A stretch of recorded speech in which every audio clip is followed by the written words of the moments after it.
What is up guys? Welcome back to Lunatix Studio, your go-to channel for all things tech. And kung bago ka pa lang sa channel na to, subscribe na.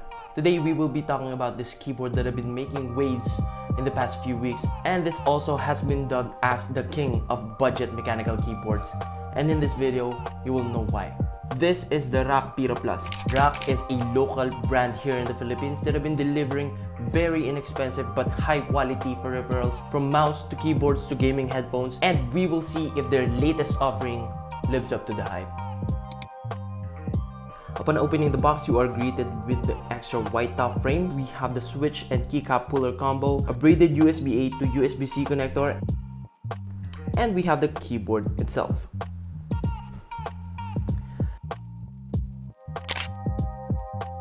The 65% layout or 66 keys design gives it a compact feel. It also has an aluminum knob na ang main control is yung volume. This keyboard is based off of the GMK67. I think they have the exact same design, and the only difference is tinakpan ng Rakk yung LED indicators dito, which is a simple change but it looks way better. The base has solid metallic color which looks really good. Nagmumukha siyang aluminum. It looks almost like those expensive aluminum keyboards na feeling ko is pwede natin ikumpara ang design and aesthetics nitong keyboard na to doon sa mga yun. In terms of side profile, nag-overlap yung top frame which creates a layer, and I think it looks good. This keyboard has 3 levels of typing angle. You can find the flip stand on the bottom to get your preferred typing angle. Actually, goods na goods rin mag-type dito even if you don't have a wrist rest. Sobrang enjoy ako mag-type. Meron din tayong rubber feet na makikita sa bawat kanto para iwas dulas habang ginagamit. You can also find the Rakk logo and the brand name sa gitna. On the top left corner, you can find all the keyboard toggles. We have the toggle to switch through multiple connectivity modes, including the wired, 2.4 GHz wireless connectivity, and the Bluetooth mode. Nandito rin yung toggle for Windows and Mac mode. Dito nyo rin makikita yung USB-C port for charging and wired mode. And also meron ding dongle holder for the 2.4 GHz wireless dongle. This keyboard has smooth edges, kaya masarap siyang tingnan para sa akin. The corners are not too curved, but it also not so pointy. The keycaps are made with PVT material, so you can be sure na magiging durable at magtatagal yung mga keycaps na to. This is double shot, so guaranteed na magtatagal yung mga characters on the keycap. And by the way, these are cherry profile keycaps, which I'm a sucker for. Maganda yung colorway niya. It looks like the default interface color scheme ng monkey type. Meron din tong RGB lighting which has 24 total effects, 9 levels of brightness, and a lot of colors to choose from. This keyboard is 3-pin to 5-pin hot swappable, which uses Cal universal sockets para mas maging flexible ang paggamit ng aftermarket switches. This keyboard has a south-facing PCB which improves the lighting effect under the keycaps and gives it a uniform glow. But if you're going for a shine-through keycaps, hindi tatagos or hindi magsashine yung RGB sa keycaps, at yun ay isa sa mga drawbacks ng south-facing PCBs. And also, don't forget about the extra white top frame, which I think was really generous ng Rakk. Now you can do both dark and light colorways sa keyboard na to. Magiging two-tone nga lang ang pinaka-keyboard, pero hindi naman halata sa gantong angulo. Hindi madaling matanggal yung top frame dahil nakasnap siya sa base, pero onting tiyaga at pasensya lang, mabubuksan nyo rin. In terms of build quality, this keyboard wobbles a little bit kapag piniflex, pero ito ay understandable dahil ang base at top frame ay gawa sa ABS plastic, pero surprisingly wala ko narinig kahit isang creak. This is a gasket mount keyboard, so marami at iba't ibang klase ng pangmumod ang pwede mong gawin sa keyboard na to. This keyboard also has dampeners inside, including a silicone cushion, switch pads, and a PCB foam, so hindi mo na kailangan gaano i-mod, kargado na siya out of the box pa lang. This keyboard also has 4,000 mAh of battery, which in a single full charge can last up to a week and a half with the RGB light turned on and roughly 2 weeks with the RGB light turned off. The plate has a rather decent flex dahil ito ay polycarbonate at may flex cuts, and I'm sure it will produce good acoustics para sa mga mods na gagawin natin dito, as well as aftermarket switches. The aluminum knob is great, though may konting alug lang siya, pero bearable naman. And also, this keyboard is VIA compatible, that I think is the sole feature that separates this from the GMK67 by a mile.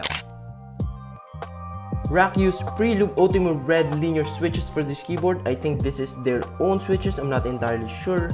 Ultimo switches are very inexpensive switches, pero understandable naman considering na sobrang budget friendly nitong keyboard na to. The stabilizers are okay, they are factory lube, but they still have a bit of rattle in them, pero you can always tune them or change them with aftermarket stabilizers. Also, the PCB in this keyboard supports screw-in stabilizers.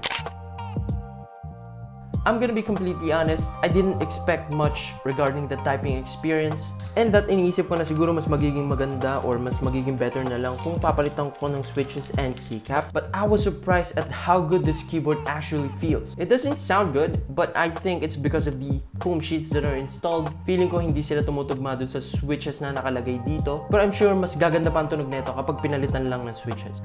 Overall, typing here was really enjoyable. It delivers a solid and smooth typing experience.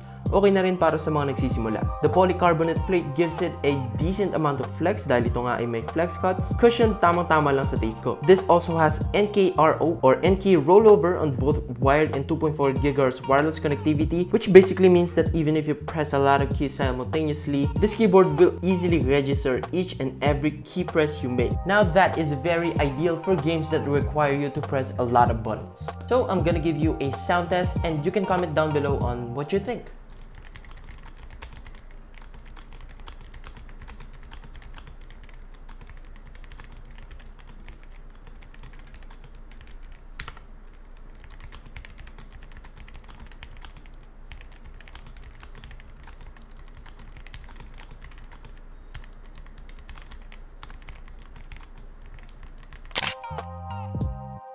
Napakaganda at napakasulit nitong pre-built keyboard na to. This is the type of keyboard na talagang i-recommend ko sa mga nagtatanong sa akin ng budget keyboards. Perfect sa mga starters and also napaka-flexible para sa aftermarket modifications na gusto nyo. Focus lang talaga tayo sa pag-tune ng stabilizers kasi kailangan talaga para mas gumanda pa yung typing experience and improve the acoustics. Comparing this keyboard to the GMK67, which costs around 2,700 pesos, and the Rakk Pirah Plus is 2,995 pesos, we have a margin of 300 pesos at dun sa 300 pesos na yon ay napagkasya ng Rakk Philippines na mag-include ng keycaps, switches, and also an extra white top frame.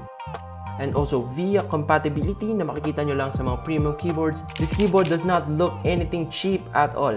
Talagang king of budget keyboards ang Rakk Pirah Plus para sa akin, especially considering its price point. It's not perfect, but the value it offers is undeniable. For me personally, I think this is a great option for those looking to dive into the world of mechanical keyboards. And that's about it for this review. Let me know in the comments below on what you think about the Rakk Pirah Plus, and comment na kayo kung anong gusto nyong i-review namin next. And as always, peace!